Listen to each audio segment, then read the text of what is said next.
Hello, you wonderful people, and welcome to another episode of Untitled Reviews. This being a show where it's about TV shows that are dramas. For today's episode, I'm going to talk about the latest episode of Kung Fu. A lot of really interesting things went down in this episode, so let's break it down. Well, first and foremost, obviously we have the whole dagger situation in Bolivia. Obviously, it gets transported to a museum in, was getting transported to a museum in San Francisco, so everything's working out. Interesting enough, we also had the element of Nikki's mom asking oh, you spent a lot of time with Henry, and it's okay. I mean, to be fair, it's so interesting because at first she seems like she's taking an interest in Henry because it's he seems good, he seems nice, all the time you spending together.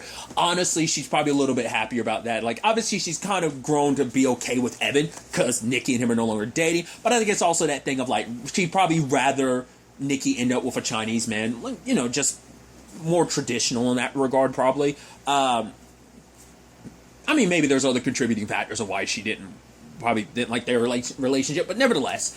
But it turns out later on, she's asking all these questions about Henry because, she's heard talk around the neighbor. I think maybe that's beforehand, maybe afterwards she's probably asking about Henry, and then she found out, he's got, in particular, his family, some of his past. But then I like the whole, for one, side note, Jin and Mei Li are just the cutest. Him wanting to go take her out on a date, and she's like, "Oh, what about a restaurant?" He's like, "Nah, wear that dress you She said, "Oh, I haven't worn it in forever," and he's like, "Yeah, I'm sure you're just gonna look as beautiful." It's just that's such a they've been married so long, and just they have these 3 beautiful kids, and it's just that when you look at a marriage, you're like, man, I want that. I want love like that in my life, dude. I loved And especially what Jin said about her, it's no, don't let someone's past define them. Basically that, people can change. He's like, you changed me. I was like, oh, I was that, waiter you found smoking in the back alley after his break, but you changed me for the better. You made me better, So I thought, it's just dude, it's they're so legitimately cute together that you're like, man,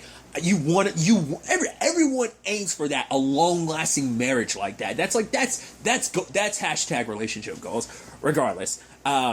But I think this is interesting. Once again, I like what the show is doing with the titles of these episodes being kind of lessons that Nikki learned, and obviously in this particular episode, the title is called Rage. It's her giving into her rage because she's so desperate to stop Jilon. Because it's yeah, that's what you told me to do, Shifu, but it's also she's being driven by... It's not I want to bring her to justice, I want to stop her. It's no, I want to kill her. She killed you. She burned down the monastery, my home, for the past 3 years. She took away my life there. That's what upsets her the most. It's because I not only was Pei Ling probably not just her Shifu, but probably a mother figure to her, and it's to have that taken away, especially at a time when Nikki kind of had no one else at that time. The monastery is all she had. She had cut ties with her family to a certain extent, so the monastery is all she had, and to have that family taken away from her by Jilon, it's hard. And so obviously she's trying to talk to Randall about yo, can we get the dagger? And he's like, oh, you guys want it, why? And they don't tell him why, because the last thing we want for one, you're just going to think we're crazy. We telling you this mystical, what you considered mystical nonsense is real. These weapons are there's some supernatural mystical force. Nikki's open to that thought. Henry's open to that thought. He's just not. So it's let's not tell him. It's just a very dangerous woman wants it. But for him, it's yeah, I'm gonna go sell it anyway. And it's what? No, we're telling you. It's for him, it's Nikki kind of calls him out for being a thief. It's you want to take all these historical things and return them. But for him, it's I can sell mystical items. Rich people are going to be boating out as much money as possible to get these just because of the mysticism behind it. And he's I can use those to do what I'm doing, my altruistic thing of taking these. So for him, it's this dagger and all that. It's if I have to sell it to someone that's dangerous, who cares as long as she pays? Because he's thinking the mysticism behind it is BS. He doesn't think these have any legitimate historical value, and they do, especially considering obviously we learned about the family that looked after the dagger. One of the guardians ended up basically burying himself inside of a cave where it ultimately was found, just to make sure the person that was following him didn't get the dagger. So going that above and beyond, willing to sacrifice your life. I mean, that's what their families dedicated themselves towards. So, and it's been buried for the past 150 years because of that. So, but maybe you should have included the whole, all right, Jilon has a tendency to kill people she gets involved in. The moment she no longer needs you, she gets rid of you because she doesn't want anyone else to have that information. Because you will know that, she will know that, because Randall will know that she has a dagger, and she doesn't want anyone else to know that, so she'd kill and cut any loose ends. So they probably should have led with that, but who knows, that Randall will probably be like, oh, I have the security, it's like, I'll be able to deal with it, but whatever the case may be, it's like, because obviously Henry's upset with Randall too, because it's like, well, you're just doing this, especially because Randall and him created the relationship they do, because like he believes in what Randall does, and now Randall doing this is kind of very backstabby to him, so they're trying to figure out what to do. So visiting Evan, Nikki ends up finding out about the museum, the gala at the museum, and it's like, right, the Reed Museum, that's exactly where the dagger's going to be. So I was wondering if she was going to try and squeeze it from Evan to like get an invite, but it's like, no. She turns to the one person she knows could get her in, because Dennis's family, the songs are connected to that, so it's like maybe like Althea can put in a word to kind of get her some tickets and stuff like that. Obviously, Henry is initially not okay with like what she wants to do, because she wants to break in, which he's like, yeah, I'm just kind of processing all of this. So for him, it's a situation of like, we don't have, like, Randall at the very least has an entire team that could get him with this. Like, we are just two people. Like, there's just so much that could go wrong. And then later on, she examines the layout in the museum, gets a layout, draws some very extensive maps. It's like, yo, we thieving in this, we heisted. But then, like, at the end of the day, Henry's reluctant to go down that path. I'm sure there's also an element of like, right, considering his record in his past, if he got busted for any of this, it'd be bad. I mean, plus, Nikki, you'd go down probably pretty damn hard for this too. So for him, it's like, we don't have the necessary, like, group to do this. Like, for him, it's like, he wants to kind of take a step back. And it's even like, Paling comes to Nikki about, there's the difference between vengeance and justice. And Nikki's like, knowing it is one thing, doing it is a completely different thing for her. It's like, and so Paling is saying, like, we always have to consider essentially what is the motive behind our behavior, like why we're feeling the way we do, so like you being filled with so much rage right now, you have to understand where that's coming from. It's not you don't want justice, you want revenge against Jilan. And obviously, what they say about revenge, dig two graves, one for the person you're trying to go against and one for yourself, because it always blows back on you. And we see kind of how it blows back on in this episode, but we'll get to that soon enough. But so she kind of feels like she's all alone and has no one to turn to. But even Paling was like, you're so focused on things this way, you're not calm enough to kind of recognize the new paths that are open to you. And so it turns out, having heard what was what from Henry, Althea and Ryan are willing to help. And it's like, no, we're in this. It's like, no, you'll be taking all the risk actually stealing it, but this way we're in this together. Like, you can end up getting arrested. This way we can help you do what you need to do. So, Henry is like, yeah, I never was against you in not doing this, but the fact is, I just want to make sure we had the proper team behind us. So they show up at the gala all decked out and everything. Nikki not liking the fact that she had to wear heels and stuff. Lo and behold, who they run into? Hey, Evan's like, yo, why are you here? It's like, oh, yeah, just drink. He's like, you don't like to drink? She's like, oh, yeah, this caviar. He's like, oh, this guy is so great. He's like, really? Like, because he called her, like, he knows her better than anyone. So he's like, I can tell when you're lying. He brought that up earlier in the episode, and he can get the feeling. So it's like, all right, not only is Evan here, it's like, oh, cool. Mom and Dad are too, because Dennis's parents they gave them the extra ticket, so this was their date night. And it's like, oh, cool. Oh, Mom, Mom and Dad, there's some Chinese art over here. Like, I'll lead you guys away. It's like, oh, no, we should all go. So lead the way, Ryan. And it's like, okay. And obviously, like, Henry being like, yeah, so I'm nervous around your parents. And she's like, really? You? He's like, yeah, I can't help it. And I love the whole thing of, like, she's asking, like, once again, Melee is asking all these questions and stuff like that about what does he do, or what his plans are. He's like, I'm going to be, plan on teaching and stuff like that. So that caused that whole incident of like accidentally pouring wine on him, and Althea's like, oh, let's help. Ryan's like, oh, I'm gonna be moral support, and then like Henry didn't quite catch on. He looks at Nikki. He's like, oh, and he's like, yeah, I'm gonna go because I'm the one with the actual stain. Okay, bye. It's like he's super nervous. It's like usually he's calm and collected, like he's smooth. He was so bumpy and dorky in that moment, and I love it because it was like, yeah, he's like, to be fair, her mom is super intimidating. So obviously they're running their plans on trying to get towards the dagger. I love, like I said, I love this little smooth operation they got. Althea is like going in, but she notices the firewall was down. I was like, right, most likely at the time I was thinking like Randall's already kind of got his in. Evan's kind of like, what's going on, because he knows something's off, because he's like, the fact is, I've really been willing to help you with everything, I just don't want you to lie to me, I know something's up. And she's just like, I'm just here to party, because truth be told is, she's already kind of involved Evan enough, and I think for her, it's like, she already feels bad enough dragging Henry, as well as her family, into this, so it's like, I've got to do this. Plus, you're on the justice side of things, you're not going to be too keen on me stealing this dagger, you're actually going to try and talk me out of it, so she knows Evan enough to know that, so... But, they ultimately go get the dagger, and the guys are there, and it's like, the guys who show up with the guns, I'm like, are they random people, or are they Gilons? We end up finding out they're Gilons. I love the whole thing. It's like, hey, you want to use those guns? They might attract some attention. It's like, put the guns away. Now we got you, suckers. Bam, hand-to-hand combat, kicking your ass in seconds flat. Once again, I feel bad for that, like, final guy, because also, show you how good Nikki is. Like, she's kicking ass in damn hills. Come on, son. That's some next level shit. But the fact is, this last guy, like, once again, like, Henry and her doing the combo, and it's like, right. And it's like, well, we gotta spruce up. We don't want to look like we just took down some mercenaries down there. And she's like, how do I look? And he's like, you're perfect. And it's like, shut up. Like, because Nikki's like, just saying that you guys are friends. And obviously you're not just friends because you're taking the next step with the making out and stuff like that. So, but I think they're still in that. Well, obviously last episode kind of brought up the whole, like, oh, where are they at, dynamic-wise, where they are relationship-wise. And I love the moment she comes out. Who is Jen talking to? None other than Gilon. And it's like, oh my god, dude, ugh.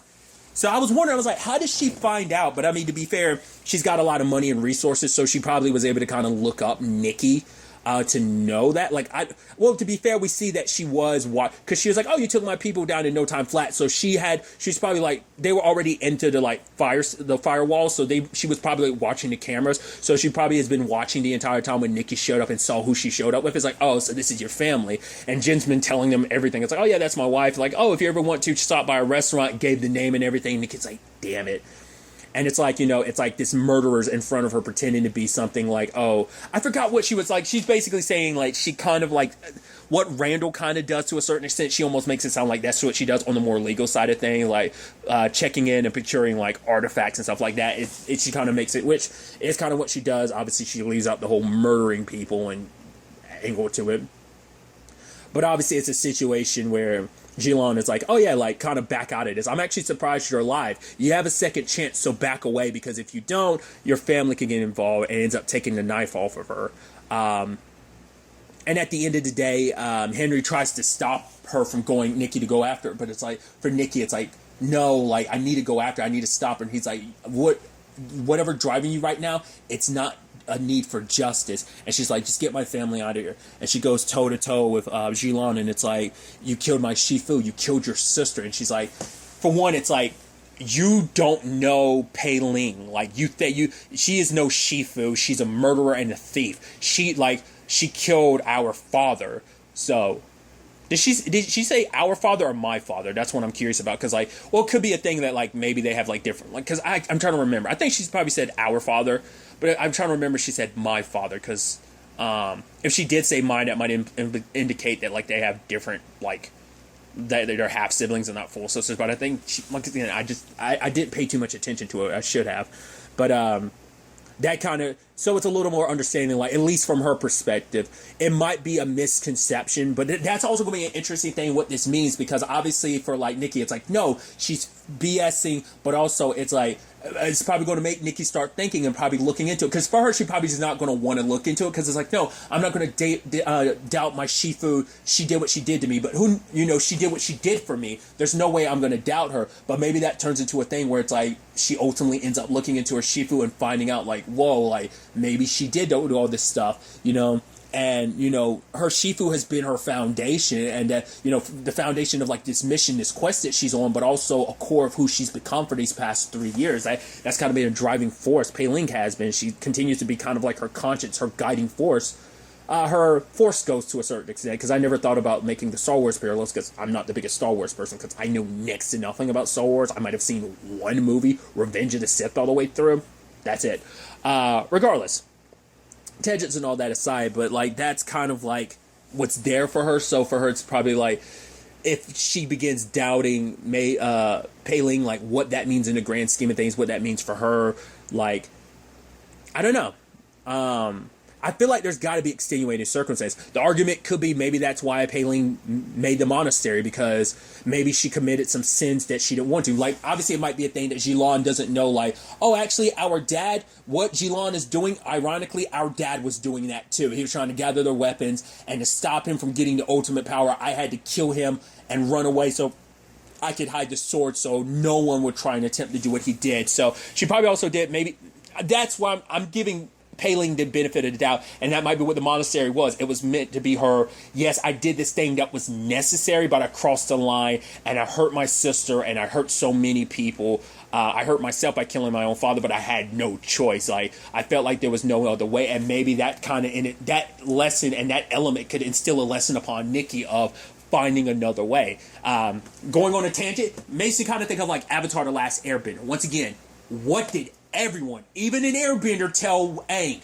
You got to kill the Fire Lord. There's no other way. And Aang ultimately found another way without having to cross that line of killing the Fire Lord. So, like, I wonder, is it going to be that thing where Nikki ultimately has an opportunity, and it's like, rather than giving into her rage, she not necessarily forgives, but it's like, I'm going to get justice and not revenge. Like, you know, so, because it's so interesting that Jilon's kind of calling her out, but it's like, you've also kind of been, you're someone that's kind of been driven by revenge and stuff like that. You're kind of driven by rage, killing your sister and everything. So, I don't know. I think it's a lot of interesting things to think about.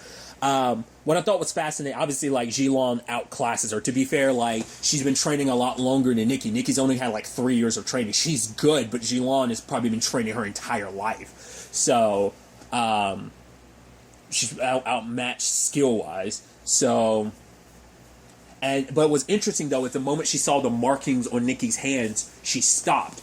I'm curious, is it because, like, right, like, the fact is those burned into Nikki's hands, maybe it wasn't because of thing of, like, she was unworthy. Maybe it's a piece to a bigger puzzle when it comes to all of this. And that maybe, like, in a way, maybe that was the sword's way of choosing Nikki rather than it ended up instead of choosing Jilon. Like, it seemed like, oh, that was his way of saying, like, oh, I don't choose you, but like I said, maybe it's a bigger piece to the puzzle. I don't know. Because it's something Jilon was like, reading it, and like, wait, what's that? She, like, maybe she understood what it was, but it's like, why haven't I had access to that? I have the sword, but I haven't been able to see this message. I don't know. And she basically tells Nikki to stay out of this, and she ended up knocking her out. I was actually shocked when the title card ended at the end. I was like, oh, wait, the episode's over already? I wasn't expecting it to end like that. I thought we'd, like, get to the end of the gala, and it's like, oh, what's going on here? Like, police showing up and stuff like that. I wonder if there are, like, any, like, cameras outside that caught all that, but nevertheless. So, a lot of questions are going to be asked next episode, and I think there's stuff that we've seen from, like, promotional stuff where mainly it's like, oh, you're putting this entire family in danger.